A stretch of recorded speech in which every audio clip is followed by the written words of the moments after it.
Assalamualaikum and good morning. You are watching a news with me, Nur NAJIHAH. We will bring you to today's update on Brazil's economy. We will look at inflation and unemployment and how it affects the country and its people. Let's get started. Okay, let's move to Brazil background. Brazil is the largest country in South America and the 15th largest nation in the world. Brazil have a triangle on the eastern side of the continent with 4,500 miles and 7,400 kilometer coastline at Atlantic Ocean. And Brazilian landscape is very verified, and it's most well known from dense forests, including the Amazon. The Amazon is the world's largest jungle in the north. Next, we will go to Brazil country, neighboring. First country is Guyana. Guyana and Brazil have a close relation because Brazil has given military support to Guyana through the years, and border between Guyana and Brazil is 997.9 miles long, demarcated by Irang and Takutu River. And the next country is Argentina, because Argentina and Brazil have 783.55 miles long. The border begins at the conflux of Iguachu and Paraná River, stretching through the Iguachu Falls and then stretch upstream to the sources of the San Antonio River. And let's move to Brazil country flags. First, the new nation flags consist of the green background with the yellow diamond and the imperial coat of arms in the center, incorporating the star from each of the Brazilian states. This suggestion from Dom Pedro wife, descent of the House of Habsburg, and its imperial color were black and yellow, whereas the royal house of Bragança, to which Dom Pedro belonged, was symbolized by green and 27 stars of the flag. Now, collective symbolize Brazil, 26 states, and federal district. And let's move to the Brazil population. In 2025, Brazil population estimated at 200 million population in mid-year, and also Brazil population is equivalent to 2.5% of the total world population, and also Brazil ranking number 7 in the list of country by population in the world. And let's move to next topic is Brazil religion. The religion in Brazil, almost more than half is Catholic and have another religion, but not truly lot like Catholic in the Brazil. And the last of my topic is language in Brazil. The first language is Portuguese. Of the vast majority of Brazilian, and Portuguese is separated and distinct language and not dialect of Spanish. But when you go to Brazil, when you talk in Portuguese, people will answer you in Spanish, but also it's not wrong, but that is have same meanings. Thank you.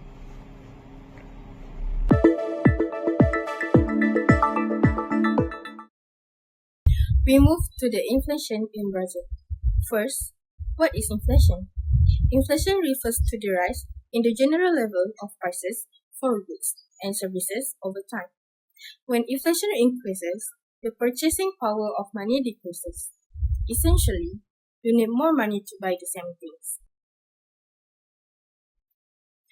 The inflation rate, meanwhile, measures the percentage increase in prices over a specific period, often a year.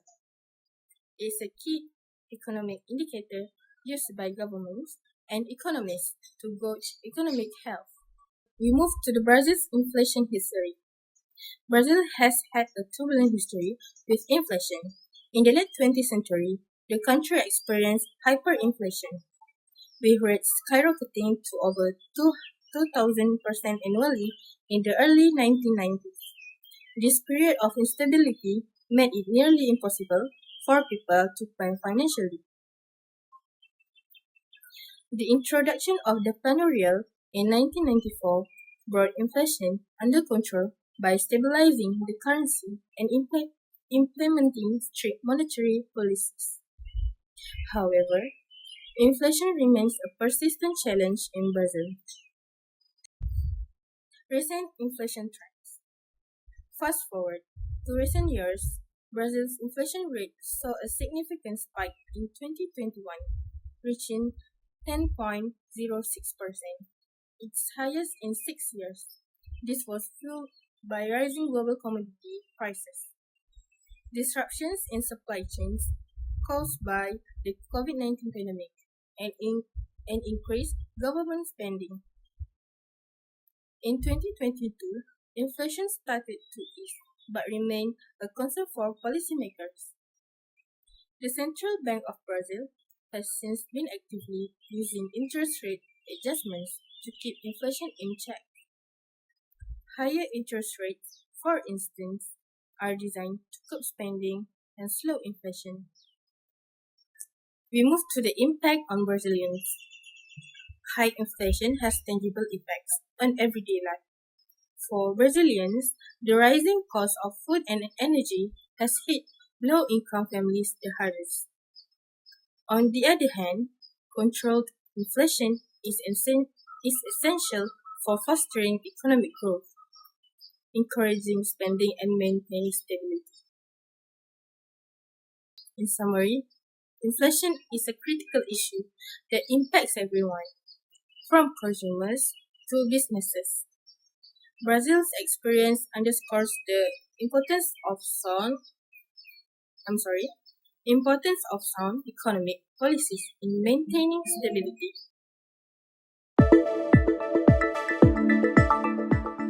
Next, we take a closer look at unemployment in Brazil. Focusing on two key types, youth unemployment and structural unemployment. These issues are significant not only for the economy, but also for the well-being of millions of Brazilians. Let's begin. First, let's discuss youth unemployment. This refers to the high unemployment rate among people aged 15 to 24. In Brazil, youth unemployment is a persistent challenge. Many young people struggle to find jobs due to a lack of experience, limited access to education, and mismatches between the skills they have and the skills employers need. The COVID-19 pandemic worsened this issue, with job losses in younger workers especially hard. Higher unemployment not only affects individuals but also shows down economic growth, as the energy and potential of a significant portion of the population remain underutilized. Next, we have structural unemployment. This occurs when there is a mismatch between the skills workers have and the skills required by available jobs. In Brazil, structural unemployment is a long-term issue often caused by rapid changes in industries, advancements in technology, and inadequate investment in education and training programs. For example, as Brazil's economy modernizes, industries such as agriculture and manufacturing require fewer workers due to automation. At the same time, jobs in technology and services are growing, but many workers lack the skills needed to transition to these sectors. This mismatch leaves Many people are unemployed even when jobs are available. Both youth and structural unemployment have serious consequences. They increase poverty, widen inequality, and limit economic progress. For young people, long periods of unemployment can lead to frustration, reduced confidence, and difficulty building a stable future. Structural unemployment, on the other hand, can create a cycle of poverty that is hard to break without intervention. To address these issues, Brazil needs policies that focus on education, job training, and support for young workers. Initiatives to match skills with market demands and investments in industries that create jobs are essential to reducing unemployment. In conclusion, youth and structural unemployment are significant challenges for Brazil. Tackling these issues requires a combination of education, reform, job training, and economic policies that create opportunities for all.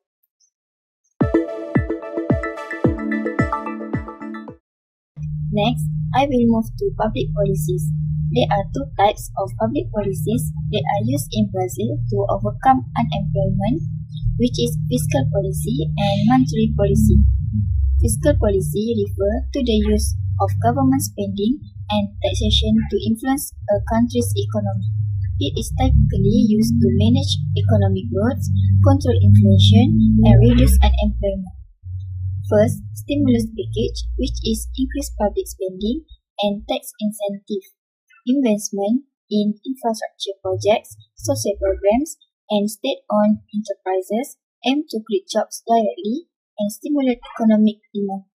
Next, tax incentive, reduction in taxes for specific sectors like automotive and construction, were designed to boost consumption and protect industries from job loss. Second, new economic metrics, which is monetary easing and fiscal expansion. Monetary easing is reduction of interest rates to encourage borrowing and investment. Fiscal expansion increased government spending on subsidies, social programs, and infrastructure projects. The other public policies is monetary policy.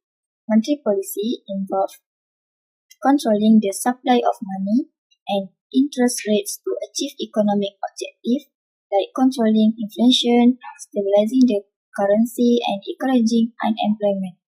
It is usually managed by a country's central bank. There are two things in monetary policy, which is interest rate adjustment and inflation targeting. The Selic, which is benchmark interest rate, has been a critical tool. During inflationary periods, the central bank raised rates to counter price increases, often at the cost of slow economic growth and higher unemployment. Adopted in 1999, inflation targeting remains a cornerstone of Brazil's monetary policy. The central bank's focus on price stability helps create a predictable environment for business and consumers, indirectly supporting employment.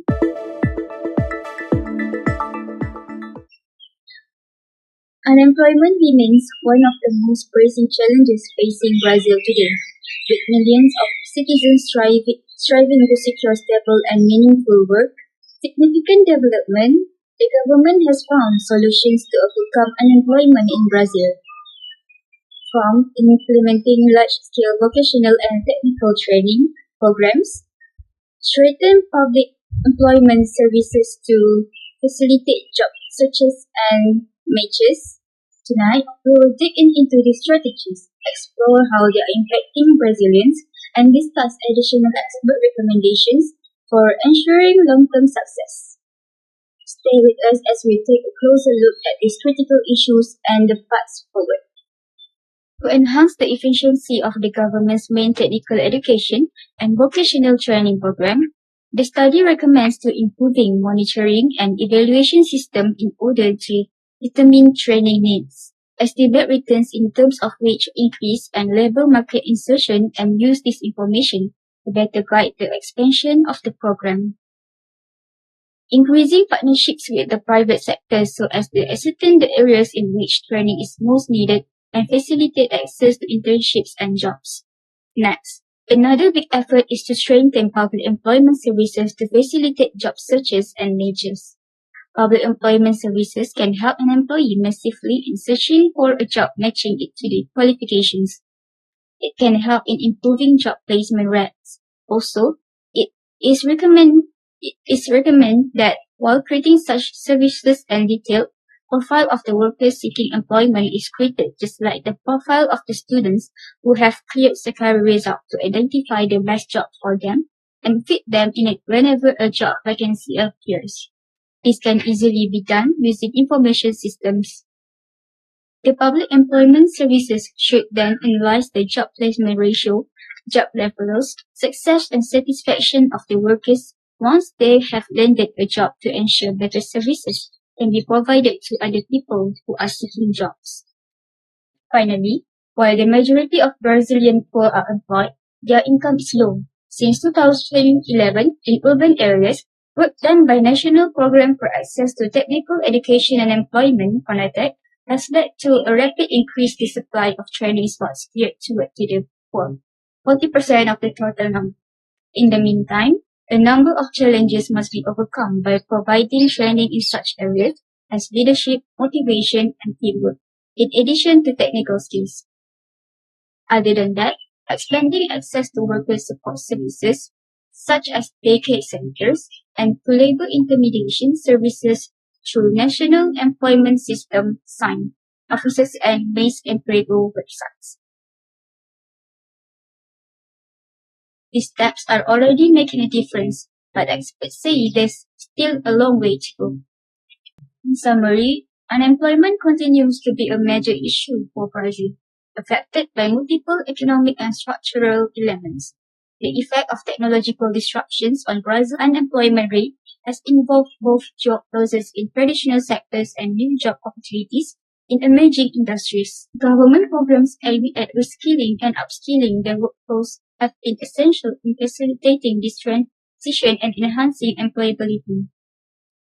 Additionally, unemployment can be tackled through specific monetary and fiscal strategies, which Brazil can implement to encourage job creation and enhance economic growth, minimizing tax pressures in vital sectors while carefully investing in infrastructure.